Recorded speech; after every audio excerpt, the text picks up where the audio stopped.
Mga kaibigan, magandang hapon po sa inyong lahat. Magandang araw, magandang gabi. Anumang oras ayo nakapanood nito, magandang araw po sa inyong lahat. Sa pagkakataong ito, may bago akong video na ilalabas sa inyo. Ito yung video bangayan namin ni Larry Silva patungkol sa history. Yan, no? Kasi kanyang kino-question yung paggamit ng mga CFD doon sa Hogwarts 8, read the history books and see.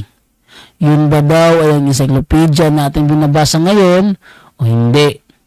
So yan ang aming topic dito, kaya halongkatan ng history ito, itong episode na ito. Yung upcoming episode na karugtong nito, abangan po ninyo, doon lalabas ang tanga-tangahan effect ni tanga-tangahan effect ni ni Larry Silva. Na po kunwari parang wala lang. 'Di ba? So abangan po ninyo 'yan. Okay, sa araw na ito, dito mo tayo mag-focus doon sa aming bangayan kung ano ba talaga, masama ba ang paggamit ng history, okay lang. Masama ba o okay lang. Yan ang topic nitong araw na ito. Kaya huwag na po nating patagalin. Simulan na po natin.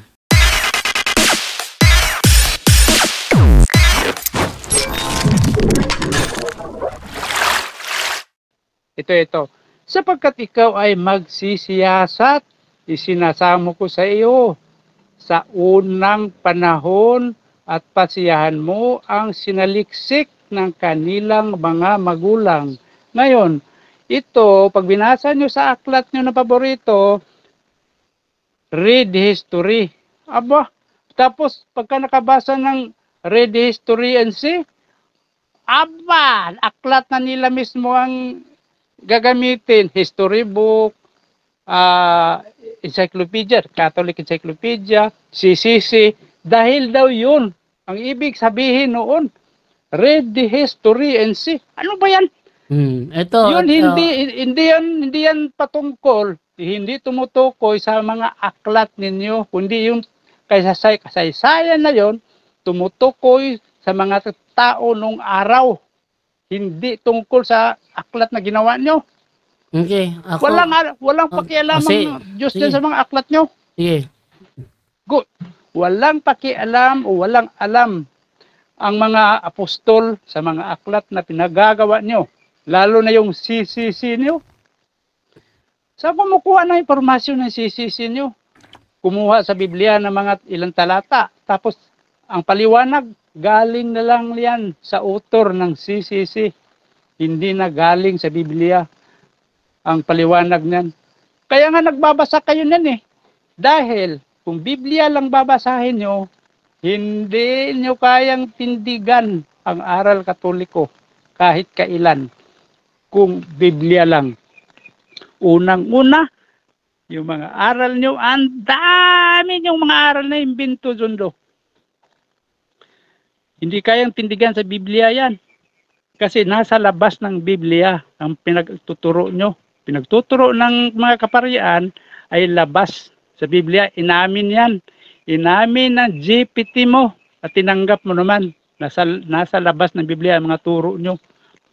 Kaya talagang hindi kayo gagamit ng gagamit ng Biblia. Kaya ang turo na pagsasandalan nyo, imbento na lang yan. Turo na lang ng tao. Tulad ng pangalang Katoliko, imbento ni Ignacio. Ano mapapala mo sa isang imbento? Hindi naman science pinag-usapan dito. Kaligtasan. Jundo, kaligtasan. Hindi science. Hindi pagtuklas ng kung anong kumita. Kundi pagtuklas kung paano ka maliligtas. Kaya hindi aral ng tao o imbento ng tao ang dapat mo matutunan. Iyon ang pinag-aaralan nyo kasi. Maging ang pare, pinag-aaralan yan. Hindi naman talagang buong Biblia eh. Pinag-aaralan yan, filosofiya. Nakabasa ng sitas. Yun. Ang kahulugan. Sariling interpretasyon na nangyayari. Hindi na pinapaliwanag sa Biblia. Nagbabasa na lang ng aklat, encyclopedia, Gullier encyclopedia, Catholic encyclopedia, CCC, na talaga magsisisi kayo dyan sa balang araw sa pinagagawa nyo. Dahil ang mga turo niyan ay panay imbento. Pati na pati ba naman yung, ano ba yan? Wala naman turo ang apostol ng mga rosaryo. Wala sa Biblia yan eh. Ha? Yung purgatorio, mabasa sa Biblia ang purgatorio dahil sa impluwensya nilagay. Pero sa totoo niyan, wala talaga yan. Walang purgatorio, walang limbo. O yan, isa pa yung limbo na tahanan doon ng mga batang namamatay. Iimbento yan eh. Mismo yung Papa ni sa Roma, si Benedict XVI, ay nagsabi na wala sa Biblia ang limbo. Ang tagal ng panahon na tinuturo nyo. Yan nagpapatunay na kayo claim lang ng claim na hindi naman alam na nasa bungad na kayo ng pintuan ng impyerno, Jundo Labado. Kaawa-awa naman kayo. Basta na lang kayo naniniwala at sumunod, ang hindi naman ninyo pinag-iisipan kung tama ba.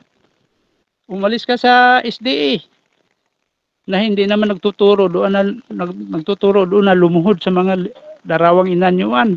Lumipat ka sa mas malala pang sitwasyon na nagtuturo kung paano luhuran, paglilingkuran ang mga larawang inanyuan.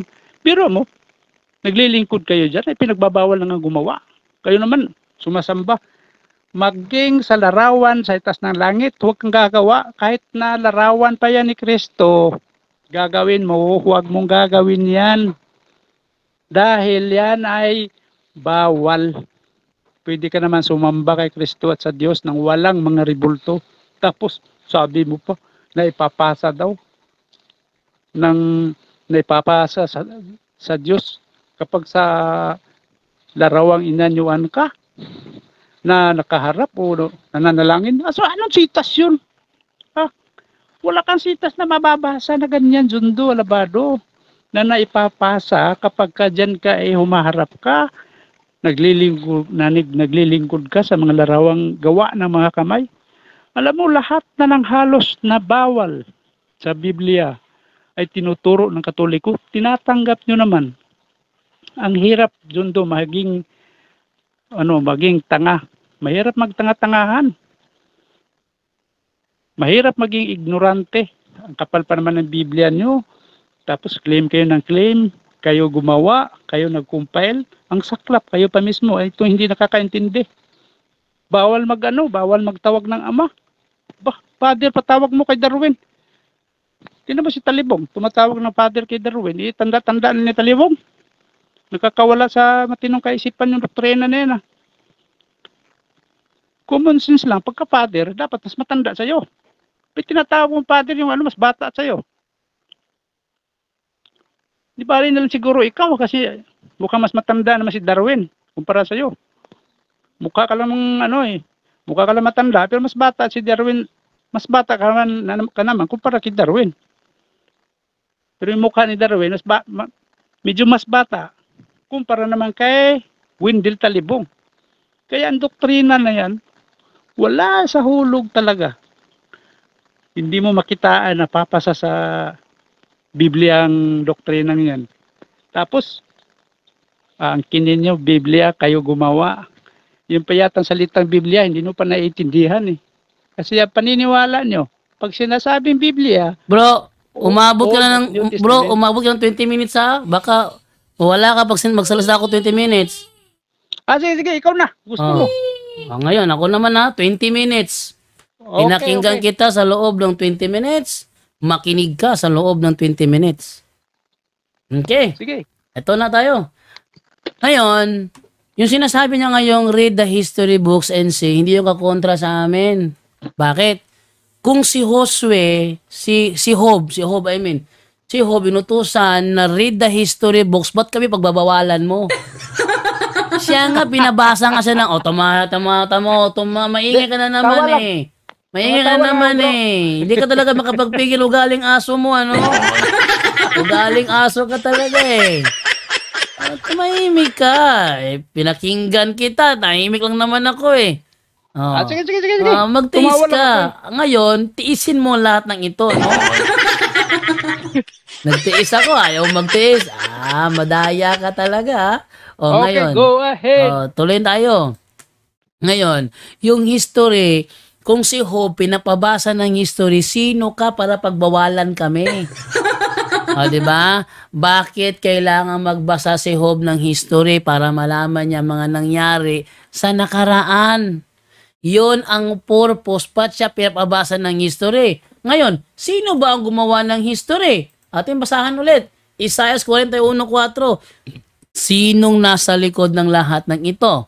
Sinong nagpapagalaw sa takbo ng kasaysayan mula sa pasimula? Akong si Yahweh, ang naroroon na noon pa man at mananatili hanggang sa katapusan.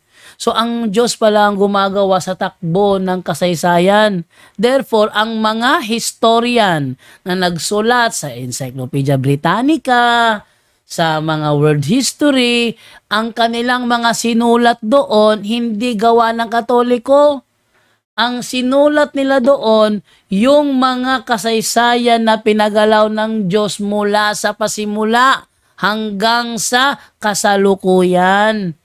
Kaya talaga, mali talaga ang unawa mo kanina. Lagi talaga, Larry Silva. Napakamali. Sabi niya, nag-imbento si Ignacio ng pangalan. Ano ba ang iglesia na kanyang inimbentuhan ng pangalan? Ang iglesia ng Diyos. Yun ang inimbento niya ng pangalan. Kaya yung iglesia ng Diyos na yun, ng pangalan ng Katoliko, nakarating sa Pilipinas. Tingnan mo ha. Yung iba dyan nakiklaim, umanib, pero walang maibigay na taon, kailan umanib? Nakiklaim, hindi kami ang tuloy na iglesia, umanib lamang kami. Sinong inaniban nyo na anong chapter? Sinong bishop tumanggap sa inyo? Sinong bishop? Kasi lahat ng mga member ng MCGI, dumaan yan sa mass indoctrination, dumaan sa bautismo. Hindi mo pwede sabihin MCGI ka na hindi ka dadaan sa bautismo. Tapos sila naging iglesia, hindi dumaan sa bautismo. Oy, ano ba naman yan? Si Eli Soriano, matapos niya iwanan si Nicolas Perez, nagtayo ng panibago, ipinarehistro. At yung iglesia na kanyang ipinarehistro, ang mga tao doon binautismuhan lahat. Tumahimik ka nga dyan. Kung hindi ka lang makapagpigil, galing aso ka talaga. Kaya, kawawa yang nandyan sa MCGI. Bakit? Hindi yan ang iglesyang sinasabi sa Efeso 5:23 na ililigtas ng Panginoon. Alam nyo kung bakit? Kasi, ang ginawa nila, ang mga tao, sa halip na papasukin doon sa iglesia ng Diyos, ang ginawa nila, pinapasok na sa iglesia na ipinarehistro ni Eli Soriano sa Securities and Exchange Commission na noong 2009 pinangalan ng MCGI. Ngayon, ang pagbasa namin ng history, yun ay nauukol sa pamantayan ng Diyos. Sabi kasi, ang Diyos na nagpapagalaw ng kasaysayan. Lahat ng mga nirecord ng mga historian, ito yung pinagalaw ng Diyos sa kasaysayan. Nag-record lang naman sila para makarating sa atin. Hindi naman masama yun. Kung nirecord nila na si San Lucas ang gumawa ng imahe ng Our Lady of Perpetual Help, hindi nila kasalanan yun. Yun talaga ang nangyari.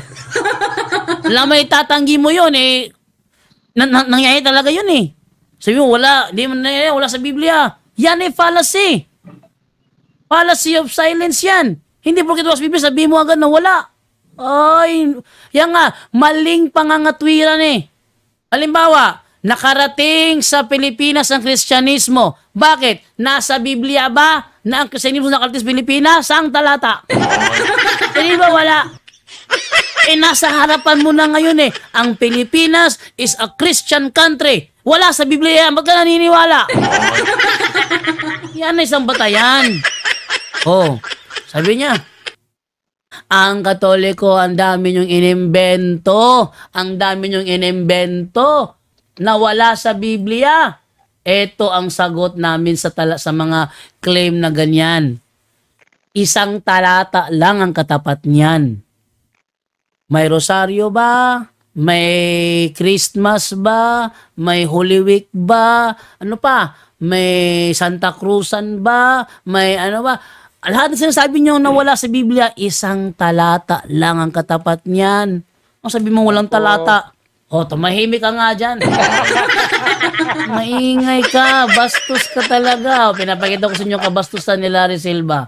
Kanina, tahimik ako siya, hindi siya makapagtiis. Iniis kita, tapos ako ayaw pagtiisan. Napaka-unfair mo talaga. Ano? Tuloy natin, ano? Ngayon, ano pang sabi pa dito? Yung ano daw, yung crucifix, yung holy water, yung holy oil, ano mga pinag-ano ninyo, yung Christmas, wala sa Biblia yan. Anong wala? Isang talata lang katapat niyan eh. May talata, isang talata nga lang yan. Anong talata yan? Mateo, eto na tayo, Mateo 18, 18. Ayan. Mateo 18:18. Ano ang sabi ni Kristo? Anumang ipagbawal ninyo dito sa lupa ay ipagbabawal sa langit. Ano daw? Anumang ipagbawal, future tense yan.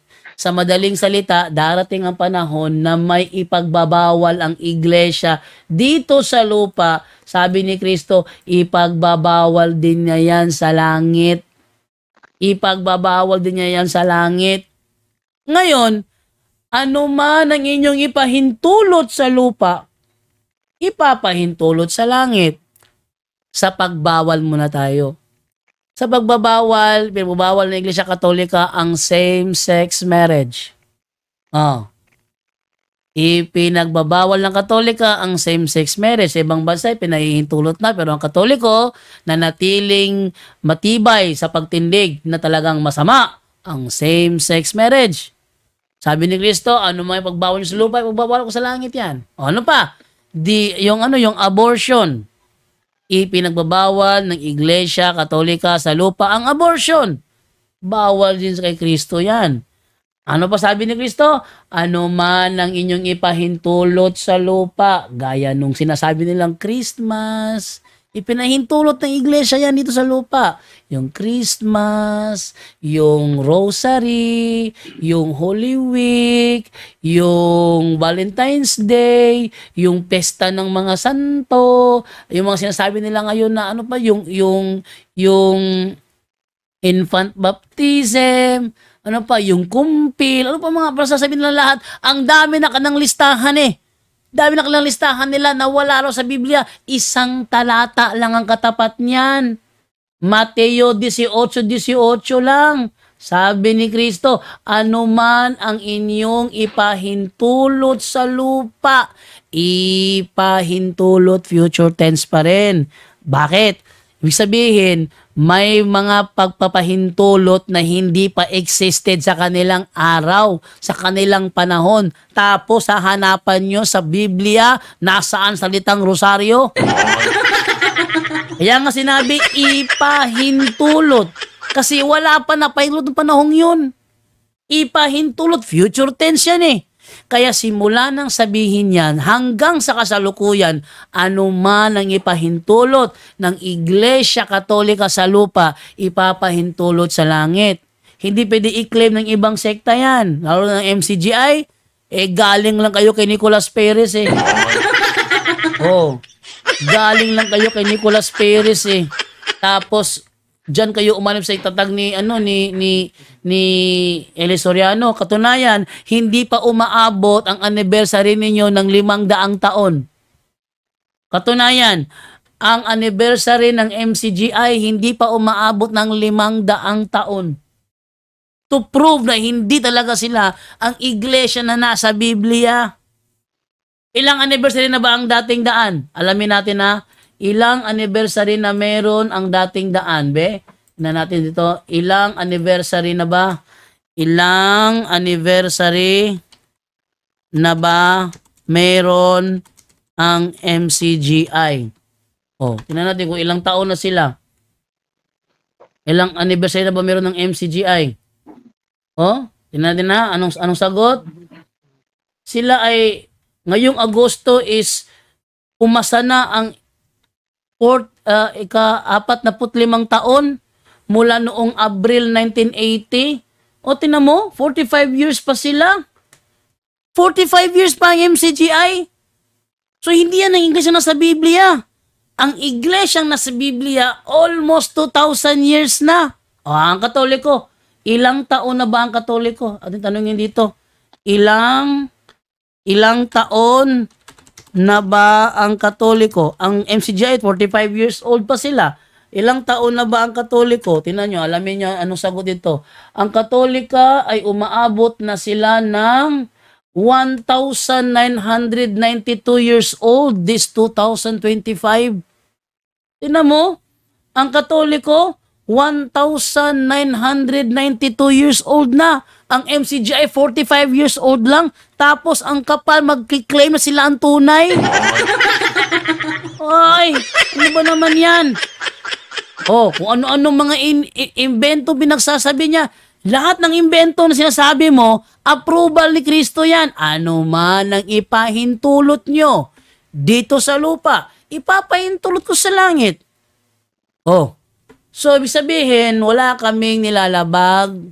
Kami talaga ang tunay na iglesyang nandyan sa Biblia. Yung iglesia ng Diyos na yan, actually sa Glorious Encyclopedia, yung iglesia ng Catholics are the body of believers baptized into the Church of God.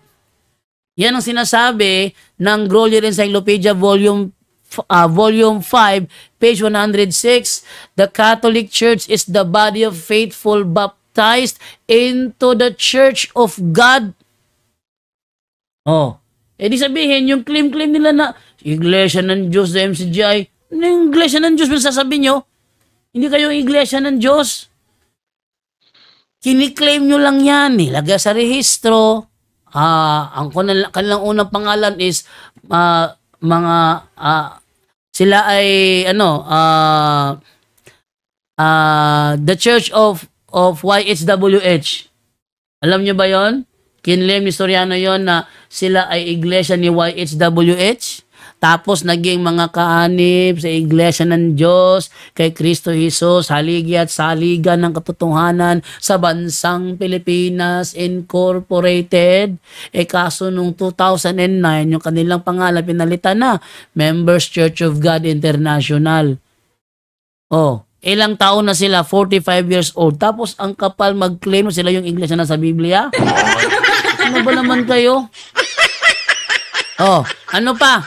Lahat, marami siyang sinabi kanina yung, hindi ko natatandaan yung iba, sa sobrang haba ng mga pinagsasabi niya, mali-mali talaga ang kanyang mga paliwanag. Kung gusto mo ng logic, ang logic is science of correct thinking. Yung science of correct thinking, hindi mo pwedeng kontrolin yan. Huwag mo sabihin, eto lang ang gusto kong makita, ayaw kong makita ang mga yan. Pag ikaw ay isang investigador ka, pulis ka man, o ano ba, investigador ka, mag-iimbestiga ka ng isang krimen. Huwag mong pipiliin ang mga ebidensyang makikita mo. Dahil it will not solve the case kung pipiliin mo lang. Halimbawa, ang pumatay pala kay Mang Kanor ay si Bulagas. Tapos si Bulagas, best friend mo. Ayaw mong makita. Hahanap ka ng iba para siyang makulong. Hindi na-solve ang kaso. Kasi kilala mo yung pumatay, ayaw mo lang isali sa pag-iimbestiga mo. Kailangan, pag nag-imbestiga ka, lahat ng mga kaso, dadamputin mo yan. Kukolektahin mo, isusolve mo yung kaso.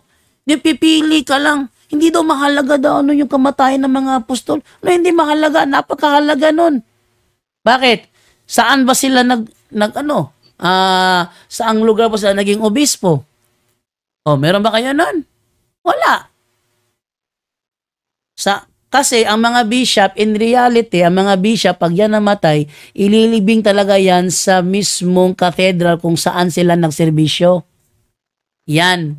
Diyan talaga sila ililibing. Katunayan, walang obispo sa iglesia na inilibing doon sa kabilang kanto. Wala. Lahat ng obispo ng iglesia ay doon inililibing sa mismong cathedral kung saan sila nagsiserve. Ngayon, ang mga apostol, saan ba nakalibing?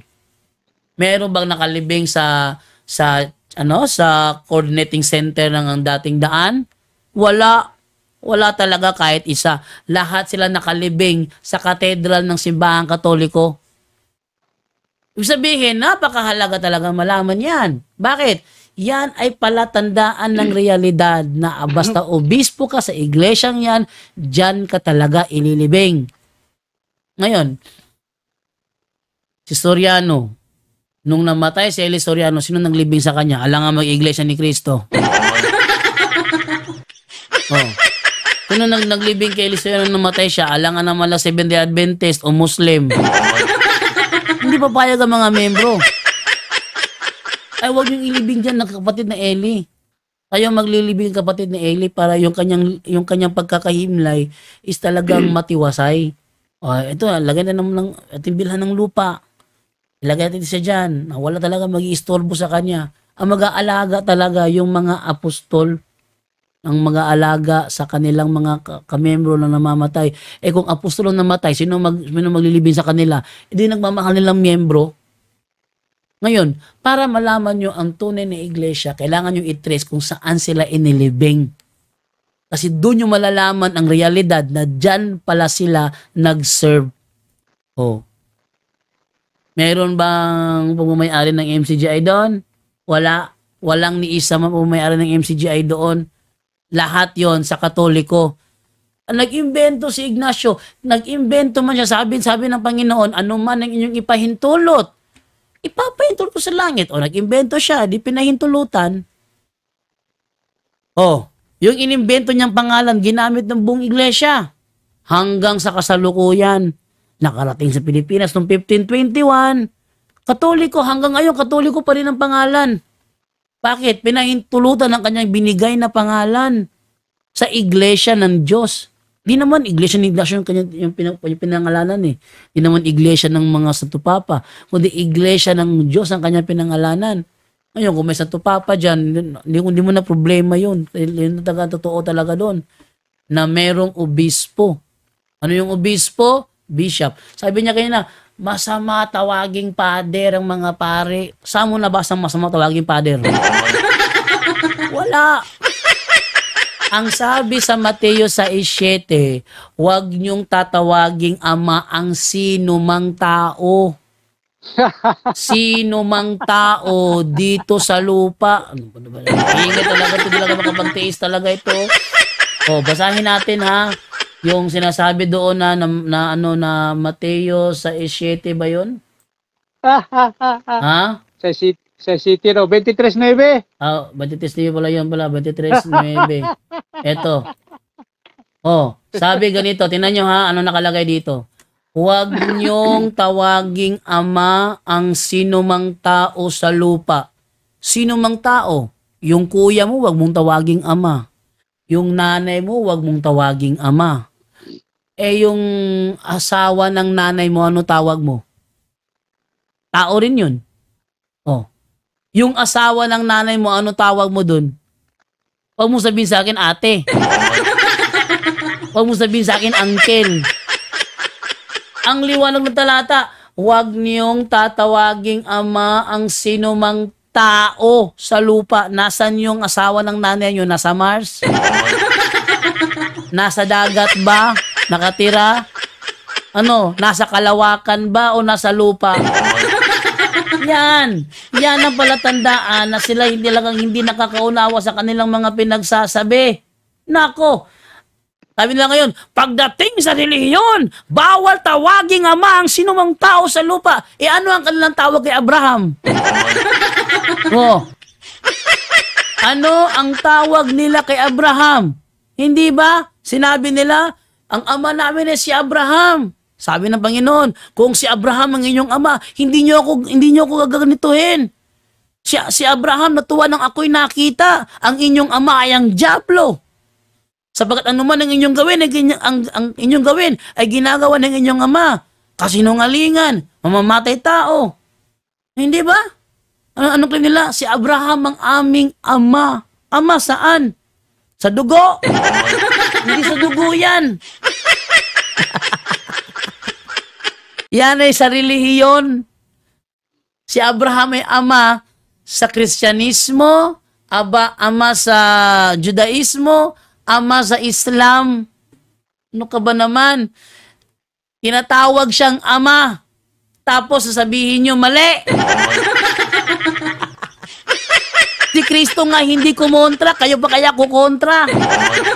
Pagdating sa relihiyon daw, sa relihiyon, sinong Bible scholar nagsabi, pagdating sa relihiyon, bawal tawagin tawagin ama ang sinumang tao sa lupa. Walang ganon. Si Abraham mismo, tinatawag nilang ama sa larangan ng relihiyon. Ano ka ba? Yung mga turo ni Elisoriano, talagang puro palpak yan. Meron na lang akong 49 seconds to continue. Oh, puro... Oy, Jundo, tapos na. Anong 49 seconds ka dyan? 49 seconds? Ay, ako tayo lang ha. Pause ko muna ha. Pause ko muna. Pause ko muna.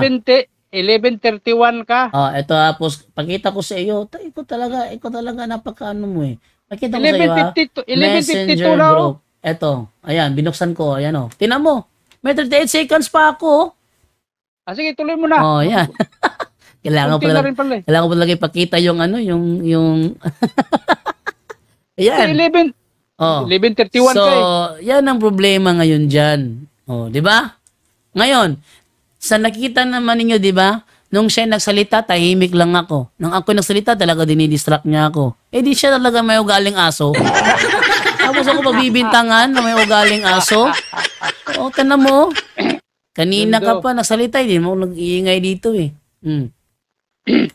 Kaya yung mga talata sinasabi niya John, mali ang kanya mga paliwanag doon. Lahat ng mga ginawa yung labas ng talata, mali lahat ng paliwanag niya. Time. Oh. Pwede ka magpapatanong ka ba? Oh, sige, tanungin mo ko. Go ahead. Welcome ako sa tanungan. Sige, go. Pinagyayabang mo na ang Katoliko ay halos 2,000 years na. Oh, almost 2,000 years ago na. Tapos ang MCG ay 40 ilan sinabi mo? 45 years old pa kayo. Bakit Jundo sa patagalan ba yan? Yes, sa patagalan yan bro. Bakit? Dahil ang iglesyang tinatag ni Kristo na siyang kanyang pinangakuan na kanyang ililigtas ay hindi nagsimula noong 1980. Nagsimula ito 1st century. Kaya kapag ang iglesia mo nagsimula sa 1st century, natural, kayo yun. Bakit? Sa 1st century, there were no separate sects or branches of Christianity as there are today. There are no separate sects or branches. Kaya kung sino mang iglesia ang makakatrace back doon sa 1st century, yon ang tunay na iglesia. Hindi yung nagkiklaim dyan, umanib lang kami. Kung umanib kayo, Katoliko sana kayo ngayon. Ayun. Ibig sabihin, inaamin mo, pagka matagal na, totoo yun. Mali. Ang ibig kong sabihin, ang tunay na iglesia dapat nagsimula 1st century. Ang tunay na iglesia dapat nagsimula 1st century. Natural, from 1st century to year 2025, talaga napakahaba na talaga nun. Ngayon, kung ang inyong iglesia 45 years old lang, sulpot talaga kayo. Next question. Sige, tanong ka pa. Go, tanong. Tapos sinabi mo pa, ang lakas daw ng loob, ang kapal ng loob, na sabihin kami tunay.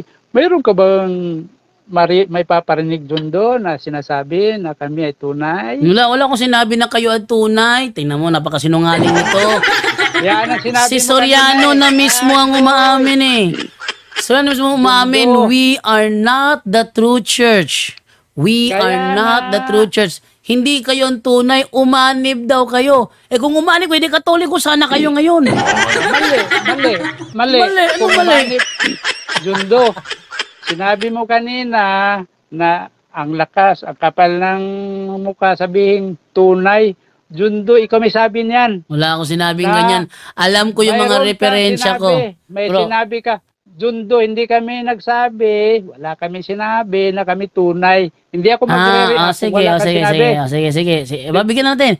Inaamin mo na hindi kayo ang tunay, therefore wala kayong karapatang magbautismo ng tao papasukin sa iglesia nyo kung hindi pala kayo ang tunay. Oh, next question. Next question. Bundok. Ang tunay kasi nasa Israel nag-umpisa. Yun ang tunay talaga. Yes, Walang iba. tama. Nasa Israel talaga. Kaya kung babasahin mo yung The New Book of Knowledge Encyclopedia, ang sabi doon, tamahimik ka dyan. Magtatanong ka eh. Sasagot ako, ano ka ba? Tinan mo, galing aso mo lumalabas. Ang sarap babato, no?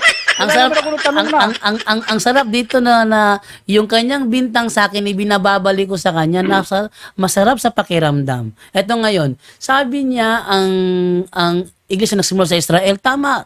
Ang sabi sa New Book of Knowledge Encyclopedia, the history of the Roman Catholic Church began in an upper room in Jerusalem almost 2,000 years ago. Yun. Wow, ang galing. Nakasulat ba yan si Biblia, John? Sinabi ko nga the New Book of Knowledge. Sinabi ko rin kanina, ang sinulat ng mga historian sa encyclopedia ay ang mga kasaysayan na ang Diyos mismo ang nagpagalaw.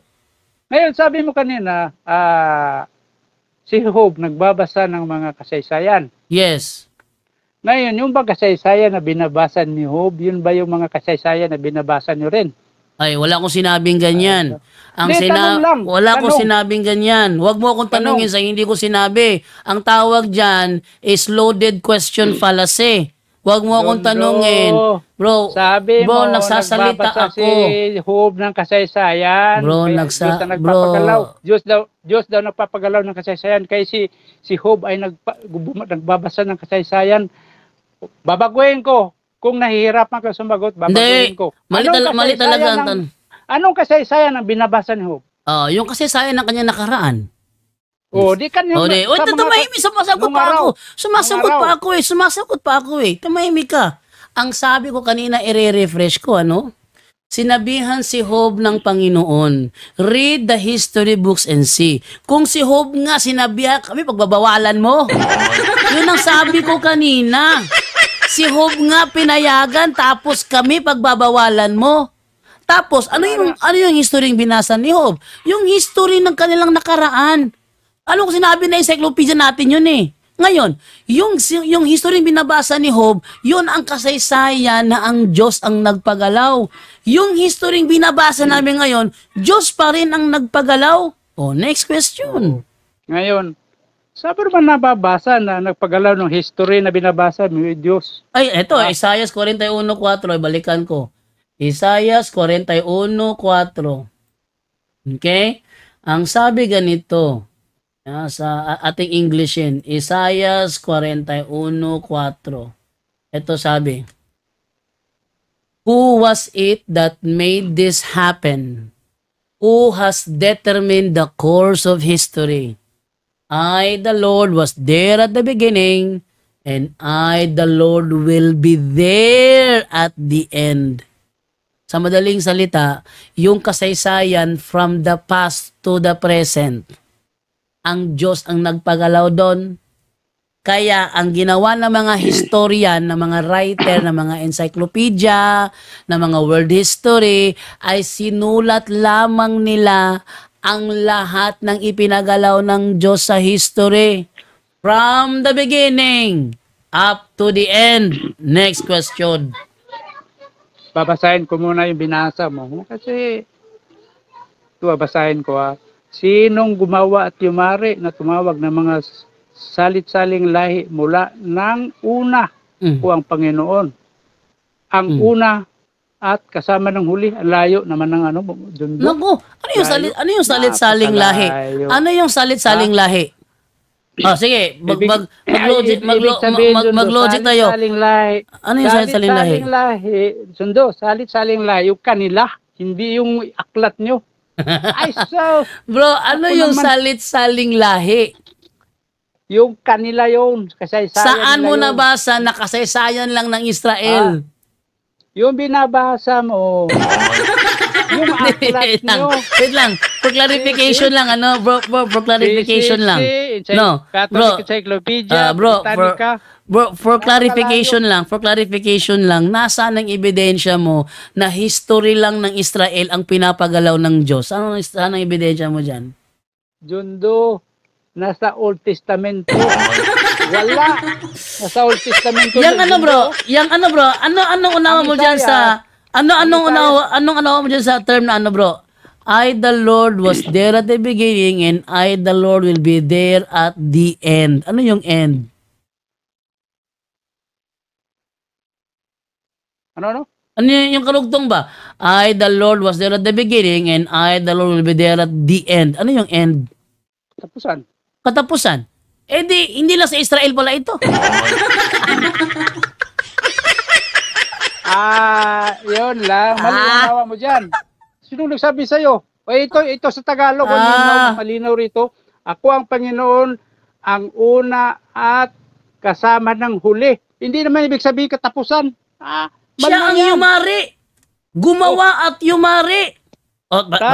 Balikan lang Sinong gumawa at yumari na tumawag ng mga salit-saling lahi mula ng una? Akong Panginoon ang una at kasama ng huli. Ako nga. Bakit? Yung para malaman mo ang kasaysayan ng mga salit-saling lahi, babasahin mo ang kasaysayan. Ngayon, tanong, Israel lang ba ang may salit-saling lahi? Israel lang ba? Jundo, ang sagutin mo bro. Israel lang ba ang may salit-saling lahi? Marami. Marami. Kasama ba dyan ang mga salit-saling lahi sa ibang bansa maliban sa Israel? Yes or no? Marami, Jundo. Yes, marami. Yes. Kaso, kasama hindi pala. ibig sabihin. Okay na ako doon. Okay na ako doon. Ibig sabihin na history nyo na gawa nyo. Tinanong kita kanina. Mali yan. Salit-saling lahi lang ba ng Israel o kasama ang lahat ng salit-saling lahi? Dito patungkol lang sa Israel to. Saan ang ebidensya mo na salit-saling lahi lang ng Israel ang ginawa ng Panginoon? Hindi ginawa ng Panginoon na salit-saling lahi lang ng Israel. Ating balikan Sinong gumawa at yumari? Tingnan mo nasa talata Sinong gumawa at yumari na tumawag ng mga salit-saling lahi mula ng una? Ang tanong, yung salit-saling lahi lang ba ng Israel ang ginawa ng Panginoon? Yes or no? Hindi yan. Pero tinutukoy dito Israel. Hindi. Huwag mong ilan lahat to. Bro, ibig sabihin, ang talata maliwanag, bro, ang talata Bro, wag mo kong lulukohin, bro, ha. Bro, ang talata ay broad. Ang talata ay broad, hindi siya specific. Ang talata ay broad, hindi specific. Alam mo yung broad? Anong unawa mo sa term broad? Di bro, wag mo nang iligaw. Maliwanag. Hindi. Anong unawa mo sa term broad? Inuutos yan sa Israel. Hindi, anong yung ibang bansa? Anong utos? Anong utos dito? Ano yan Yung sinabihan yan, Israel. Hindi. Anong utos ito? Asan ang utos dyan? Anong utos dyan? Israel. Biro mo ang kausap yan, taga-Israel. Taga-Israel nga. Ang tanong dyan, ang tanong sa'yo, ang kausap dyan, taga-Israel nga. Ang tanong sa'yo, ang kasaysayan lang ba ng Israel ang ginawa ng Panginoon? Yes or no? Hindi kasaysayan ng Israel, kundi mga tao. Hindi history ng Israel yan. Tingnan mo. Hindi history. Sino gumawa at yumari na tumawag ng mga salit-saling lahi? Kaninong salit-saling lahi ang ginawa ng Panginoon? Lahi lang ba ng Israel o lahi ng lahat ng tao? Lahi ng Israel ang tinutukoy yan. Okay. So, sino ang gumawa ng salit-saling lahi ng ibang tao kung hindi ang Panginoon? Jundo, ang tanong dyan, ang tinutukoy ng Israel, hindi naman ibig sabihin na hindi gumawa ang Diyos ng salit-saling lahi ng lahat ng tao. Ang talata dito, bro, ito ba ay specific o broad? Sagot. Sa Israel yan. Sa Israel. So, ibig sabihin, salit-saling lahi lang ng Israel ang ginawa ng Panginoon. Yun ang sagot mo. Ay, mali. Oh, Yan. mali. Yung salita na yan, Jundo, ito ah. Sige. Halimbawa, Sige, ating pag-aralan ang salit-saling lahi. Yung ika po, halimbawa yung tithes. Sige, Sa sige. Israel lang inutos yan. Sige bro, Hindi ating tayo- pag-aralan ang salit-saling lahi. Dito tayo ngayon Hindi ha. tayo, dali lang, Sige. hindi tayo kasama Ito bro, ika ito po. bro, ito bro. Hindi tayo kasama sa ika po. Ay, bro, Kasi yung ito, bro, pinag-uusapan dito, Jundo, babasa ko ha. pang-relihiyon ito. Sige. Pang-relihiyon. Hindi ito history ng kaalaman ng tao. Sige bro. Kaya kausap dyan, taga-Israel, Ako- hindi ka kasama. Bro, ako naman ang magtatanong. Okay? Kasi di ka na nagtatanong, nakikipag-diskusyon ka na. Ako naman ang magtatanong sa'yo ngayon. Nang itatag ng ni Kristo ang iglesia doon sa Jerusalem, ito ba ay nakarating sa Antioquia? Yes or no? Nakarating siyempre, dinala ng mga apostol yan eh. Okay. Sino ang mga naging obispo sa iglesia sa Antioquia? Kung pag-usapan natin yung obispo, ng pangalan ng obispo, wala akong nabasa. Bro, para ma-trace natin bro, kasi gusto ko lang yung pag-tracing eh, kasi eto yan na Katoliko lang kasi ang may kakayanan ipakita ang tracing. Ang mga sulpot walang may pakita yan. Kaya ngayon para ma-trace natin na tama yung pananampalataya ninyo, kailangan ma-trace natin ito. Kung nakarating sa Antioquia ang iglesia, sabi sa Gawa 20:28 may mga obispo sila. May mga obispo rin ba sa iglesia sa Antioquia, yes or no? Mayroon. Meron, okay. Natural. Sino ang unang obispo doon? Kasi ang obispo na binabanggit doon. I-search mo bro. Bro, mag-search ka bro. Huwag kang sumagot ng sarili mo. Sino ang unang obispo sa Church of Antioch? Sino ang obispo? Oo, pag tayo nagtalakayan, maganda ng logic. Mag-search ka dyan. Sino ang... Sige, I-search mo dyan, list of bishops of Antioch para mayroon ka sagot sa mga tanong ko. List of bishops of Antioch. Sige, mag-search ka. Hindi. Huwag mo akong Bro, yan ang tanong ko sa iyo. Sagutin mo yung tanong ko. Sagutin mo tanong ko ha, kasi inamin mo nakarating sila sa Antioquia. So, mag-search ka dyan ng list of bishops of Antioch para pag tinanong kita, may maisagot ka. Kasi pag tayo nag-aaral, dapat nagsasaliksik tayo. Sige? Tama. O, yan. Ngayon, i-search mo ang list of bishops of Antioch. Teka. Sige, go.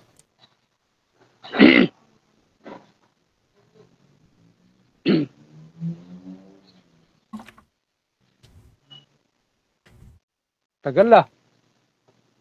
Sige, list of bishops of Antioch. Tagal naman, hina signal. Yeah, baba. May lakas mo. Alam mo, Jundo, gusto mo i-search ko ang listahan ng mga iglesia sa Antioquia. Hindi mga iglesia. Ang naging obispo nila. From the first century down to the present. Wag ka malabo. Dito lang muna tayo sa Dito muna tayo sa first century tayo. Sa first century lang. Nagkamali ako ng ng sinabi. Ang gusto mo ipahanap sa akin ang mga listahan ng mga obispo sa Antioquia. Tama? Para may sagot ka sa tanong ko sa iyo. Para may sagot ka sa tanong ko sa iyo. Kasi pag yan ang tanong mo, yung tinatanong mo. Bro, tracing ito. Tracing ang gagawin natin. Huwag kang magreklamo. Sandali nga lang eh. Ang tinatanong ko rito, ang tanong ko dito, sino ang obispo ng Iglesia ng Diyos sa Antioquia? Ang sagot ng dipite, mukhang ang hinahanap mo ay ang obispo ng patriarka o leader ng spiritual ng isang partikular na sangay ng Iglesia ng Diyos sa Antioquia. Dahil maraming denominasyon Ang gumagamit ng pangalang yon, medyo magulo ang eksaktong sagot. Ang ibig lang sabihin, pero narito ang ilang pangunahing posibilidad batay sa aking paghahanap. Mga kilalang konteksto ng Iglesia ng Diyos sa Antioquia. Ang lumalabas rito ay si Ignatius. Ignatius. Ang Si unang Ignatius ang unang obispo sa Antioquia si Ignatius?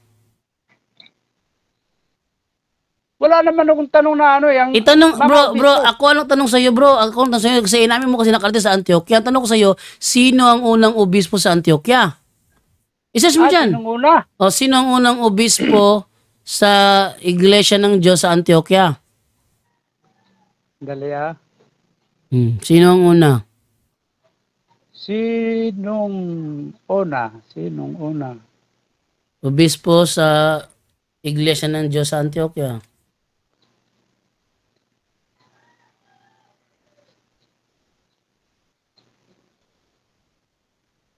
Antioquia.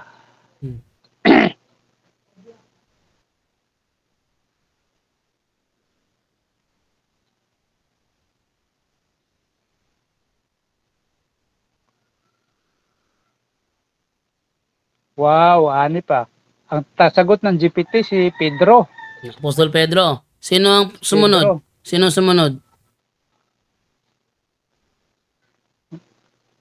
Oh, yeah. Grabe. Ito, babasahin ko yung sagot ha.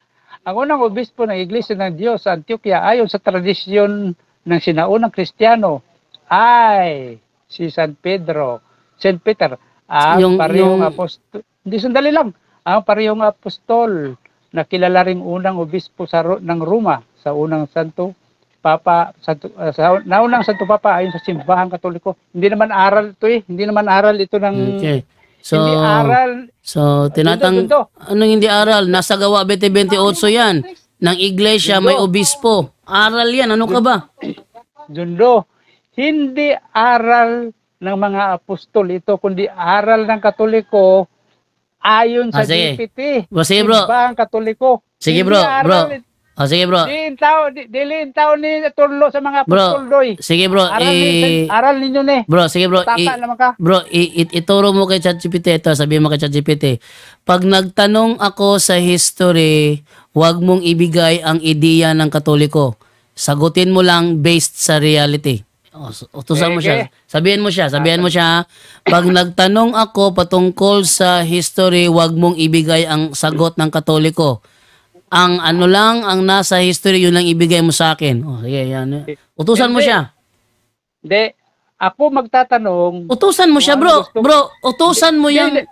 Pwede mo utusan siya. Pag nagtanong ka sa history, huwag mong ibigay sa akin ang sagot ng Katoliko at hindi niya ibibigay sagot namin.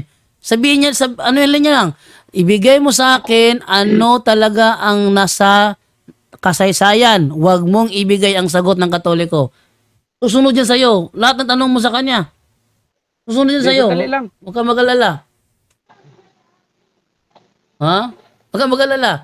Huwag mong, sabihin mo, sagutin mo ako ng naayon sa kasaysayan at huwag ayon sa tradisyon ng Katoliko. Susunod sa'yo yan. Utusan mo siya. Galing mo talaga ang galing mo, Jundo. Hindi kasi ako bias, no? Pero utusan mo siya. Yung tanong mo, Jundo, ang kalalabasan niya na sagot, bias talaga. Hindi. Kaya nga, utusan mo si ChatGPT. Pag nagtanong ka sa history, huwag ibigay sa iyo ang tradisyon ng Katoliko. Sabihin lang kung ano ang tamang sagot sa kasaysayan. Tingnan mo, anong reply niyan? Anong reply niya? Andali lang. Utusan mo siya. Huwag ibigay ang tradisyon ng Katoliko, kundi ano lang ang nangyari sa inyo na ibigay niya sa iyo. Anong reply niya? So, ito Anong reply niya? Ang tanong ko kay ChatGPT ay ito. Hindi tanong. Sabi ko, utusan mo muna. Hindi, Jundo, tinatanong ko siya. Wag yung pag-iisip mo ang ipasunod mo sa akin. Ako nagtatanong sa kanya hindi ba ikaw eh.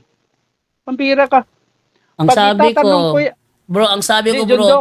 para hindi mo maisingit ang tradisyon ng Katoliko, utusan mo siya. Pwede mo siyang utusan. Pag Alam ko. pag nagtanong ako Pero, sa history, huwag mong ibigay ang tradisyon ng Katoliko. Sagutin mo lang batay sa history. At sasabihin niya, noted po, pag nagtanong ka sa history, hindi ko na ibibigay ang tradisyon ng Katoliko, kundi batay lang sa history. O, yun naman. Next, tapos niya, sabihin mo kagad, sino ang unang obispo sa Church of God in Antioch? Sasagot na yan, nang walang kinalaman sa aming aral.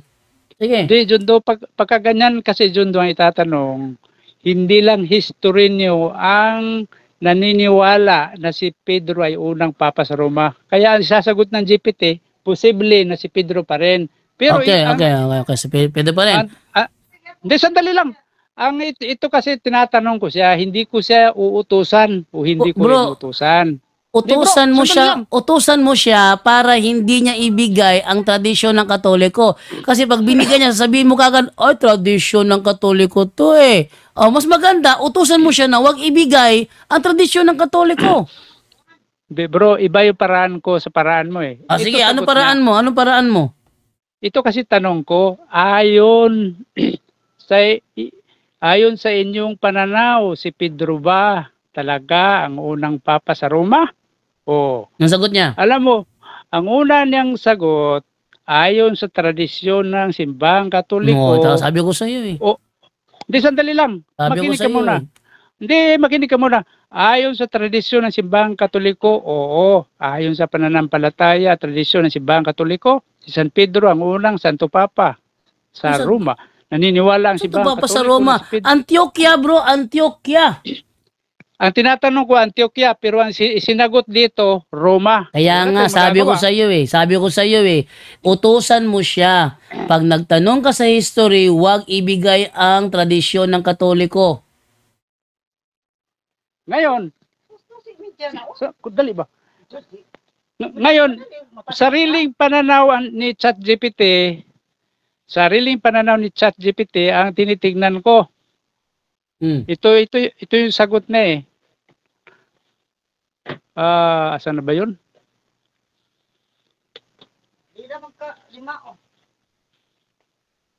Teka, saan na ba yun? Lumagpas ah.